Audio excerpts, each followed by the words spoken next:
आता माझे नशीब खराब आहे का तोंड खराब आहे? कधी कधी मला हेच प्रश्न पडतो. मित्रांनी म्हटलं काय खराब आहे तर ते म्हणे ते थोबाडच काळ आहे.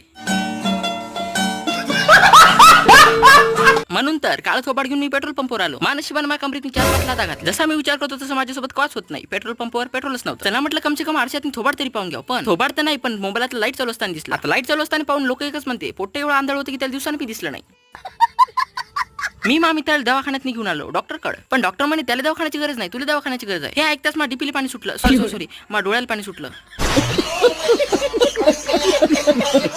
आता तुम्हाला सर्वात प्रश्न पडला सर, नसल पडला तरी मी सांगतो. मित्राला एवढा भयानक रोग झाला की काय सांगू. बिचाऱ्याला जेवल्यावर भूक लागत नाही, पाणी पिल्यावर ताण लागत नाही, अंगातून ताप येते, संडास केल्यावर संडास येत नाही. आता तुम्ही म्हणसाल हे कसा रोग आहे? बस माझे मित्र अशा नमुने येते की असाच रोग होते. डॉक्टरला म्हणलं त्याला एवढं मोठं इंजेक्शन द्या की त्याच्या आतमधला रील पाचा किडाच मरून गेला पाहिजे. मग दिला मित्राला मेडिसिन जे झोपल्यावर. पण इथं सर्वात मोठा प्रश्न मला हे पडला होता, जर त्याने रीलचा किडाच मरला तर मग रील कशी व्हायरल? मित्राच्या शाळा खाऊन डॉक्टरच्या सुया घेऊन आम्ही